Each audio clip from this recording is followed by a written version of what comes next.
Hi, I'm Ashley Adamson, and we're talking about drugs. We're talking about psychedelics, because I think psychedelics is kind of like a separate topic than drugs in general. That's like a much, much bigger topic that I honestly don't care about.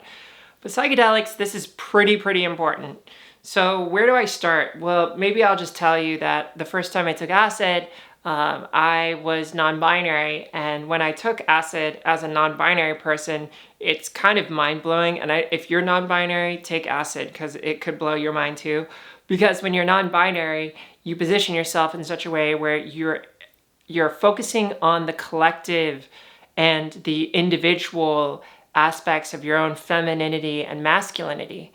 And when you take this under the influence of acid, and this is just in general for everyone, by the way, the hemispheres of your brain are all lit up in such a way where the separators, excuse me, the separators are kind of melted away depending on your dosage, and suddenly you get this cross connections between all the different parts of your brain, where you can start to draw connections and process things that are separate in your life in ways that are novel and perhaps synthesizing to higher levels of thought and understanding. So when I was non-binary and doing this, sorting through all the different parts of myself really actually made me aware of all of the parts of the self. And if I were to shift into that perspective and speak from it, I would say us, like we as a collective being have decided to be Ashley and continue to be Ashley, and we're anchored around an identity that is I, but really we are a collective and we're a group that have decided that the Ashley, is okay to present and speak to the world because that's how we choose to be. But if we were to speak more eloquently of the different aspects of the self, then we would say, well, there's a part of ourself that is the gut and the biome and the thousands of that consciousness there, the cells and the white blood cells and the neurons and all of the bacteria that's on our body and all of that part, that's also a part of us. And we have this collective consciousness where we trigger it through the brain and we speak it through one mouth and one body, and perhaps there's a soul, and that soul also occupies the body. The body has a mind, the body has an expression, the gut has an expression, the brain has an expression, and the soul has an expression, and we are all collectively working together to harness our energy to be Ashley.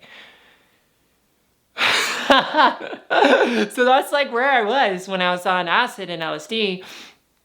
And like that really helped me start to focus on all of the different parts of the self and the energy and the space and the being, and really opened up my mind. And I spent about 6 months collectively referring to ourselves as us and we. And maybe one day I'll release my first video, because that's when I made my first video. But I'm a little embarrassed by it, so I've just kind of kept it behind scenes. Now I refer to myself as Ashley. It's weird kind of shifting mindset to the I now. But yeah, I'm Ashley for the most part, most of the time. And so when I'm in this space now, I see things a little differently. And coming back to LSD,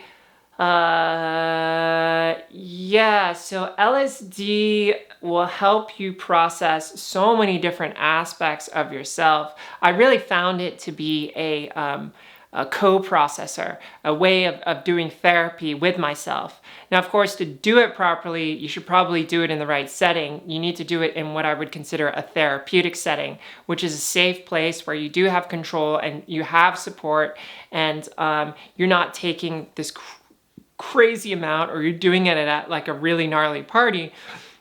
You really want to do it in a place where you have a lot of space to be yourself and to be safe. I did this a lot at festivals. I found that to be a great place. And I don't mean like Coachella festivals. I mean like smaller, like 5,000, 15,000, up to 15,000 festivals. Lightning a Bottle was my favorite. I also did the Symbiosis festivals and the Organ Eclipse, which was fantastic. But yeah, like taking acid and kind of like dressing up and being a woman, and like still early in my transition, it was weird because I could feel all of the parts of myself coming up, and I could feel all of the parts that were locked in place. Here's the thing is, your body holds trauma in it. That those parts of you, like, do you know those parts of you that are tense that just have a lot of emotional weight. And maybe when you stretch or you massage it, you can feel these emotions coming up. Like that's trauma. That's stuff that your body is just holding emotionally. And it doesn't just hold like sadness or anger emotionally. It can also hold masculinity and femininity. And as a woman who thought she was a man and wanted to pretend to be a man to be accepted, I recognized and I saw when I was on acid that I was instilling upon my body some projections to reaffirm that I was a man, and that legacy of that information that was stored within my energetic and muscular complex actually reinforced and helped continue to breed the story of that I was a man, even though I knew that I wasn't. But it perpetuated a struggle of trying to get out of that and trying to move beyond that. So I'd like you to reflect on that too. Like, even if you're not doing LSD, like, where are you holding in your space things that are actually holding you back? And can you let those things go? Can you identify them? Can you loosen them up? Can you stretch them? Can you take care of your body? Because some of these things that you haven't processed are just stuck in a latent form, in a different shape, and it's no longer accessible through your mind because you've forgotten about it. You've just like let it just sit there. So back to LSD. What else can I say? Psychedelics. I mean, mushrooms too. Like, mushrooms have opened up my mind to seeing the spirit world, and it's definitely changed my entire perception of what energy is. Like, now I understand what I'm doing, which is I make these videos that have no editing in them because you can transport yourself to this moment with me. And now we can have this energetic connection that's transforming you because I am transformed in who I am. That's probably the most important thing that psychedelics have really taught me, is helping me anchor into where I am. And also, this is funny, as a side effect of psychedelics, I've become way more articulate with how I say things that are abstract and that are just floating around. Before I took acid, I felt like it was hard for me to express things, but somehow LSD built some new neural connections, and I reinforced these after the trip to like speak of these really intangible and hard to reach forms that now are just so natural for me to speak about. And now I'm a speaker, and it's crazy because I wasn't a speaker. I didn't know how to speak about these things before that. So I really think when I combined LSD with HRT and my hormones, because hormones are also going to modify your brain, right?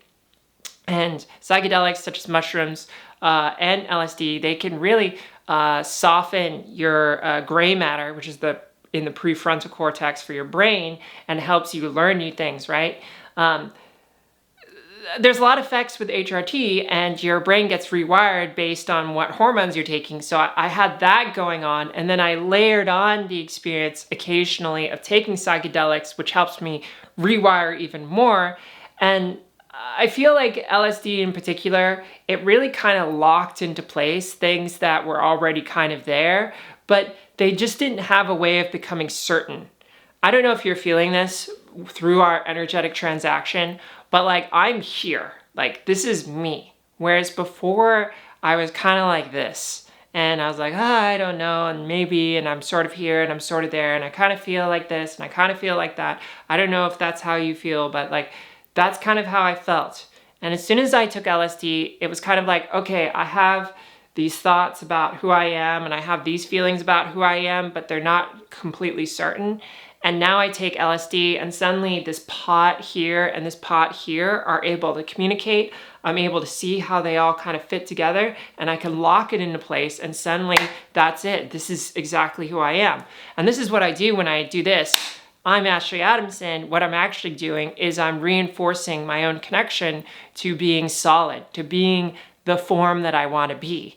Oh my God, this is totally another thing I've discovered on acid. So, formless form. I talk about this in my TED Talk, and if you search me up on YouTube, Ashley Adamson TED Talk, you might find it.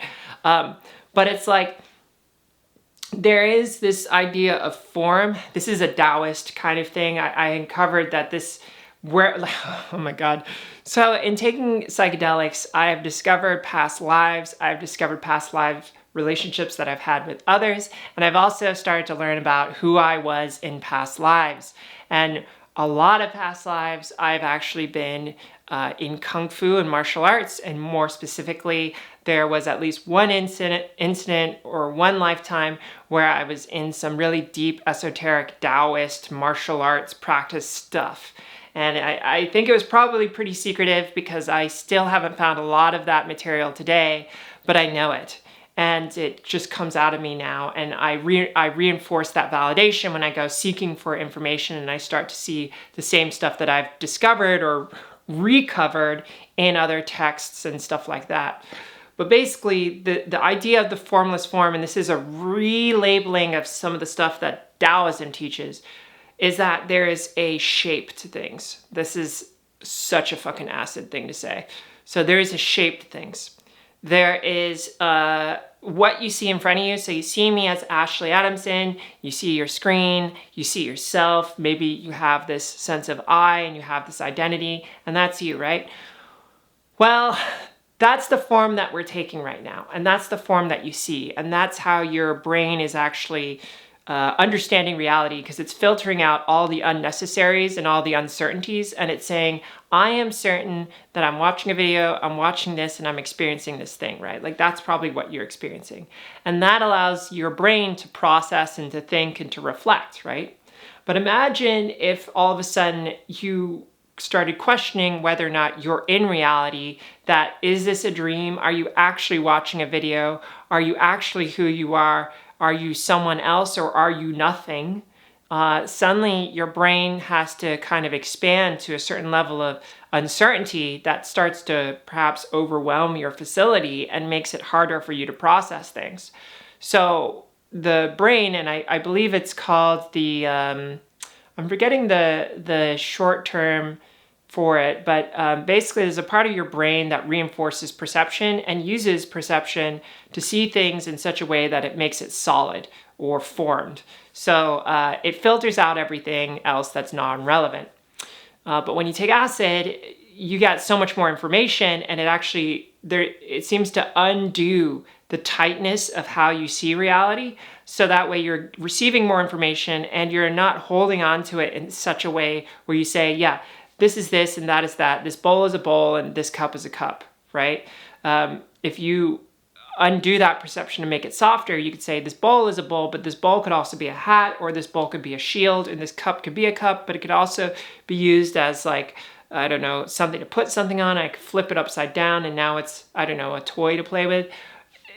Your mind starts to see possibilities is really what I'm trying to get to.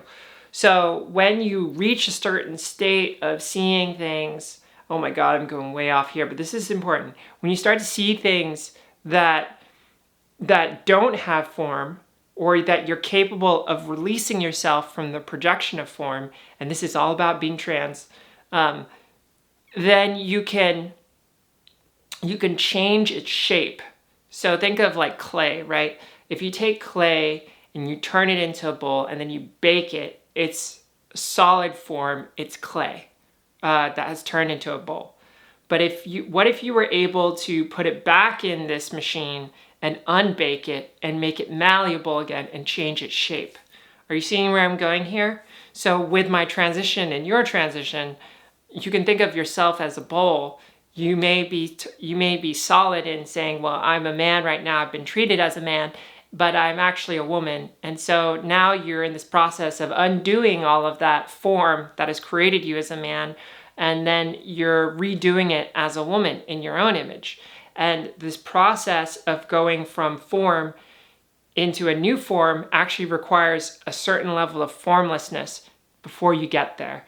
Oh my God, this is huge. So like, listen closely. So to go from one form to another form requires an intermediate step, which is the formless form, or the formlessness of your form. That's what I talk about in my book too, but in different shapes and forms, because this is hella meta.